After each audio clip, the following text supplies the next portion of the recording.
ഇന്നലെ വരെ ഭയങ്കര പ്രതീക്ഷയായിട്ടൊരു കാര്യമെന്ന് പറഞ്ഞാൽ ഇന്ത്യൻ വനിതാ റെസ്ലർ ഫൈനലിലേക്ക് എത്തിയിരിക്കുന്ന ഒളിമ്പിക്സിൽ പാരീസ് ഒളിമ്പിക്സിൽ ഫൈനൽ വരെ എത്തിയിരിക്കുന്ന എല്ലാവരും ഭയങ്കരമായിട്ട് കാത്തിരുന്ന ഒരു കാര്യമാണ് ഫൈനലിൽ നമുക്കൊരു ഗോൾഡ് മെഡൽ കിട്ടുമെന്നുള്ളത്. പക്ഷേ പെട്ടെന്ന് ഇന്നലെ രാവിലെ നോക്കിയപ്പോൾ കാണാൻ ഒരു ഭയങ്കര ന്യൂസ്, എല്ലാവരെയും എന്താ പറയുക, ഇന്ത്യയെല്ലാം പെട്ടെന്ന് തന്നെ ഷോക്ക് ആവുന്ന രീതിയിലൊരു ന്യൂസ് വരുന്നു. പങ്കെടുക്കാൻ പറ്റുന്നില്ല, ഡിസ്ക്വാളിഫൈ ചെയ്തു.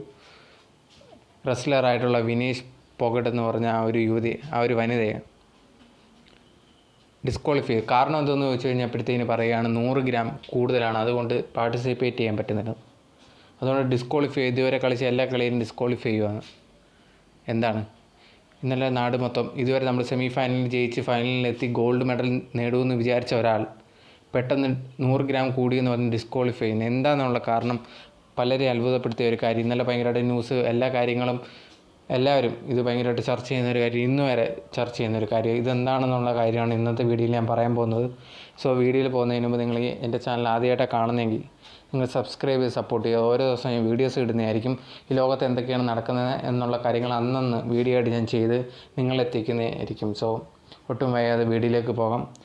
സോ എന്താണ് നടക്കുന്നതെന്ന് ചോദിച്ചു കഴിഞ്ഞാൽ, വിനേഷ് പൊഗട്ട് എന്ന് പറഞ്ഞ ഒരു വനിതാ റെസ്ലർ ഒളിമ്പിക്സിൽ ഇപ്പോൾ 2ാമത്തെ വട്ടമാണ് പങ്കെടുക്കുന്നത്. സോ എന്തെന്ന് പറഞ്ഞു കഴിഞ്ഞാൽ, സാധാരണ വിനേഷ് പൊഗട്ട് എന്ന് പറഞ്ഞാൽ 53 kg കാറ്റഗറിയിലാണ് പങ്കെടുത്തുകൊണ്ടിരുന്നത്. പക്ഷേ ഈ വട്ടം വെയിറ്റൊക്കെ കുറച്ച് ഒരു 50 kg ആ ഒരു കാറ്റഗറിയിൽ പങ്കെടുത്തത്. കാരണം മറ്റേ കുറച്ചും കൂടി ടഫായതുകൊണ്ട് ഇതിൽ പങ്കെടുക്കാമെന്ന് വെച്ചാൽ 50 kg കാറ്റഗറിയിലോട്ട് പങ്കെടുക്കാൻ തീരുമാനിക്കുന്നു. സോ ഇത് നോർമലായിട്ട് നടക്കുന്ന ഒരു കാര്യമാണ്. ഇങ്ങനെ വെയിറ്റൊക്കെ കുറച്ച് ആ ഒരു കാറ്റഗറി കുറച്ചും കൂടെ ഈസി ആയിട്ട് ജയിക്കാൻ വേണ്ടി. സോ അങ്ങനെ 50 kg മാറുന്നു. മാറിക്കഴിഞ്ഞപ്പോഴത്തേനുണ്ടെങ്കിൽ അത് ചെക്കൊക്കെ ചെയ്തപ്പോൾ കറക്റ്റ് ആവുന്നു. മാച്ച് തുടങ്ങുന്നു. ഈ മാച്ച് നടക്കുന്നത് 2 ദിവസമായിട്ട്. അപ്പോൾ ഫസ്റ്റ് ഡേ മാച്ചിൽ ഇത് ചെയ്യുന്നു. മാച്ചിൽ ഫസ്റ്റ് ഡേ തന്നെ ഭയങ്കര മിറാക്കിൾ പോലെ എന്തോന്ന് പറഞ്ഞാൽ ആ ഒരു KG 50 kg ഭയങ്കര വേൾഡ് ചാമ്പ്യനായിട്ടുള്ള ഒരു വനിത തോപ്പിച്ചാണ് എന്താ പറയുക ഫൈനലിലേക്ക് വരുന്നത്. ഫൈനലിലേക്ക് വരുന്നതിന് മുമ്പ് വേറൊരു മാച്ചുണ്ട്, അതും കൂടെ ജയിച്ചാണ് ഫൈനലിലോട്ട് വരുന്നത്. ഫൈനലിലോട്ട് വന്നു കഴിഞ്ഞപ്പോൾ തന്നെ ഇപ്പോൾ ഇന്ത്യക്ക് ഫുള്ള് ഭയങ്കരമായിട്ട് പ്രതീക്ഷ ഉണ്ടായിരുന്ന ഒരു കാര്യമാണ് ഇപ്പോൾ ഗോൾഡ് അടിക്കും എന്ന് പറയുന്ന ഒരു കാര്യം. പക്ഷേ ഇന്നലെ ആയിരുന്നു മാച്ച് നടക്കേണ്ടത്. ഇന്നലെ രാവിലെ ആയപ്പോഴത്തേനും ഒരു ന്യൂസ് ഭയങ്കരമായിട്ട് സ്പ്രെഡ് ചെയ്യാൻ തുടങ്ങി. ഡിസ്ക്വാളിഫൈ ചെയ്തെന്ന് പറഞ്ഞു, വിനേഷ് പൊഗട്ടിനെ ഡിസ്ക്വാളിഫൈ ചെയ്ത്. കാരണം എന്തെന്ന് വെച്ചാൽ 100 ഗ്രാം വെയിറ്റ് കൂടി എന്ന് പറഞ്ഞാണ് ഡിസ്ക്വാളിഫൈ ചെയ്തത്. ഇപ്പോൾ ഇത് ഭയങ്കരമായിട്ട് ചർച്ചകൾ പോകുന്നു. എന്താണ് കാരണം എന്നൊക്കെ പറഞ്ഞ് ഭയങ്കര ചർച്ചകൾ പോകുന്നു. എന്ത് പറ്റി എന്നൊക്കെ ചോദിച്ച്, എന്താ 100 ഗ്രാം കുറയ്ക്കാൻ ഭയങ്കര പാടാണോ, എന്താ ചീറ്റിങ്ങാ, ഇതാണെന്ന് പറഞ്ഞ് ഭയങ്കരമായിട്ട് ചർച്ചകൾ ഇപ്പം വരെ പോന്നിട്ടുണ്ട്. സോ ഇതിൻ്റെ കാരണമെന്ന് പറഞ്ഞു കഴിഞ്ഞാൽ, നിങ്ങൾ എടുക്കുകയാണെങ്കിൽ ഇപ്പോൾ ഒളിമ്പിക്സൊക്കെ തുടങ്ങുന്നതിന് മുമ്പ് നേരത്തെ ഈ റെസ്ലേഴ്സിൻ്റെ തന്നെ വനിതാ റെസ്ലേഴ്സിൻ്റെ തന്നെ ഭയങ്കരമായിട്ടൊരു ടോപ്പിക് ഉണ്ടായിരുന്നു. അവർ ഇതിൻ്റെ തന്നെ ഈ ഒരു റെസ്ലിങ്ങിൻ്റെ ഹെഡായിട്ടുള്ള ഒരു BJPയുടെ ഒരു ഒരു പാർട്ടിയുടെ ഒരു നേതാവ് തന്നെ ഇവർക്കെതിരെ അവരോട് പെരുമാറിയ രീതി ഇങ്ങനെയൊക്കെ പറഞ്ഞ ഒരു സമരം തന്നെ ഭയങ്കരമായിട്ട് എന്താ പറയുക നടന്നിരുന്നു. നിങ്ങൾക്ക് എല്ലാവർക്കും അറിയാവുന്ന കാര്യമായിരിക്കും. സോ അതിനകത്ത് ഇവർ വിനേഷ് പൊഗട്ടൊക്കെ ഭയങ്കരമായിട്ട് മെയിനായിട്ട് നിന്ന് പങ്കെടുത്തിട്ടുണ്ടായിരുന്നു. അതിൻ്റെ കാര്യത്തിലും ആ ഒരു സമയത്ത് സമരത്തിൽ എല്ലാവരും നിന്നിരുന്നു. ആ സമയത്ത് ബാക്കിയുള്ള പാർട്ടിക്കാരെല്ലാം കുറ്റം പറഞ്ഞിരുന്നു, ഇവർ ഇന്ത്യക്കെതിരെ പ്രവർത്തിക്കുന്നു അങ്ങനെ എന്നൊക്കെ പറഞ്ഞ്. ആ സമയത്ത് ഒരു നവംബർ സമയത്ത് ഇവർ തന്നെ പറഞ്ഞിരുന്നു, ഇപ്പം ഞാൻ ഒളിമ്പിക്സിൽ പോയി ഇപ്പം എനിക്ക് എന്തെങ്കിലും പങ്കെടുക്കാൻ പറ്റാതെ വന്നാലോ അല്ലെങ്കിൽ എന്തെങ്കിലുമൊക്കെ സംഭവിച്ചാലോ ചിലപ്പോൾ ഇതിൻ്റെ കാരണമായിരിക്കും എന്ന് പറഞ്ഞ് ജസ്റ്റ് ഒരു സ്റ്റേറ്റ്മെൻറ്റ് ചെറിയ രീതിയിൽ നടത്തിയിരുന്നു. സോ ഇത് കഴിഞ്ഞിട്ടാണ് ഇപ്പോൾ ഇത് സംഭവിക്കുന്നത്. സോ ഇതും കൂടെ കഴിയുമ്പോഴത്തേന് ഇതെല്ലാം കൂടെ ചർച്ചയാവുന്ന സമയത്ത് ഇത് എന്താ പറയുക ആ ഒരു കാര്യവും ഇതെല്ലാം കൂടെ ആകുമ്പോഴത്തേക്ക് ഭയങ്കരമായിട്ട് ആളിക്കത്തുന്നു. അത് കഴിഞ്ഞിട്ട് എന്താ പറയുക ഇത് ഭയങ്കര ഇഷ്യൂസ് ആവുന്നു.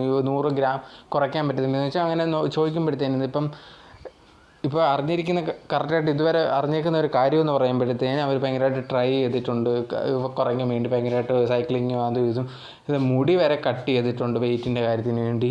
അതുപോലെ തന്നെ ഡ്രസ്സിൻ്റെ കാര്യം എല്ലാം ശ്രദ്ധിക്കുന്നുണ്ട്, എല്ലാം നോക്കി. എന്നിട്ട് പോലും ആ 100 ഗ്രാം കുറയ്ക്കാൻ പറ്റിയിട്ടില്ല എന്നാണ് പറയുന്നത്.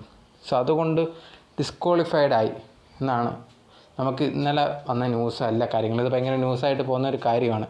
സോ ഇന്ന് രാവിലെ പുതിയൊരു ന്യൂസ് കിട്ടി. എന്താണെന്ന് പറഞ്ഞു കഴിഞ്ഞാൽ, വിനേഷ് പൊഗട്ട് ഒളിമ്പിക്സിൽ നിന്ന് റിട്ടയർഡ് ആവുക എന്ന് പറഞ്ഞൊരു ന്യൂസ് വന്നിരിക്കുകയാണ്. കാരണം ഇതിൻ്റെ വേദനയൊക്കെ കൊണ്ടാണോ എന്ന് അറിയത്തില്ല, ഇത് വിഷമിച്ച കാരണം പെട്ടെന്ന് തന്നെ ഒരു അനൗൺസ്മെൻറ്റ് ഇന്ന് രാവിലെ ഭയങ്കരമായിട്ട് ന്യൂസ് എല്ലാം പോയിക്കൊണ്ടിരിക്കുന്ന ഒരു കാര്യമാണ്, ഞാൻ ഒളിമ്പിക്സിൽ നിന്ന് റിട്ടയർഡ് ആവാൻ പോകുന്നു. സോ ഇത് വന്നതിന് ശേഷം ഇത് ഭയങ്കരമായിട്ട് പിന്നെയും ചർച്ചകൾ പോകാൻ തുടങ്ങി.